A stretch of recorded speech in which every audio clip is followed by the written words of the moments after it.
here's the swamp bat that I've affectionately named it, or actually what's called an Avid 4 heavy hauler that I picked up just a few weeks back. Had a little damage history due to a hard landing accident, had bent the gear over on this other side here, which was no problem to straighten. It also actually took out the tail wheel, bent that, and then got the bottom part of the rudder and broke the heel plate. All that was an easy fix. But anyhow, this kind of gives you an idea. This is the forerunner to all the clone knockoffs, the Kit Foxes, and even all the Highlanders. All of those are basically just takeoffs from this design that Dean Wilson did way back in the day. And he's the one, kind of like Burt Rutan gets credit for all the canards that are out there flying. Well, Dean Wilson gets credit for all of this, and this is kind of the Subaru conversion. The old boys that did the build did an excellent job. They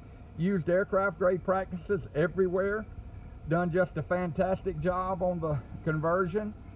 It's got almost 800 hours on it, like it sits. Trouble-free hours too. It's not like a lot of auto conversions where you're constantly working on it instead of flying. It's got fuel injection with Airflow Performance out of South Carolina. That's a high dollar Emmett, and dual electronic ignition. But it's got a backup battery system in it, kind of like a car, you know, in case you lose your alternator. And then the guy who did the wiring is actually an electrical engineer by trade. And man, he went above and beyond in doing all the wiring, and everything about it is honestly top shelf. And that's kind of like the panel that you see there.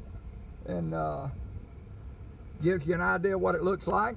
Right down here is where you pull the flaperons. You can see how that works. And honestly, it works. It's not as good as what flaps would be, but it does. You still can make comfortable 40, 45 mile an hour approaches, touchdown in the very low 40s.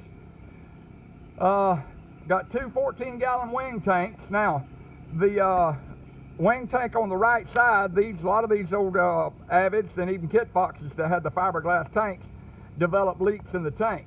And so the right wing tank had a leak in it. So rather than deal with that right now, I disconnected it, and I'm just running solely off the left tank, which is 14 gallons. Still gives you almost 3 hours of flying. And so I'm just running the original Avids and Kit Foxes. Some of them only had wing tanks in the left side anyhow. So I've got it set up like that to bypass the right tank so that it don't get streaks of fuel. You've got a Mack trim system on the left elevator, electric trim that works great. Maul tail wheel and full swivel tail wheel. And let's see if there's anything else I can point out that's unique. Nothing that I know of. Naturally, it's folding wing mechanism. You pull the two turtle decks off. Everything, by the way, on this little airplane, as I say, they went above and beyond. They got quarter turn fasteners everywhere. It pops off, and in less than about 10-15 minutes, you can have the wings folded and ready to go on a trailer. Now, the guy who designed and built this, a lot of other people don't know how to do their cooling system because of the radiator, but he kind of mounted the radiator in a little unique spot. He mounted it on the belly facing forward and has never had radiator problems. There were several folks that actually copied him on this because of the way he set it up.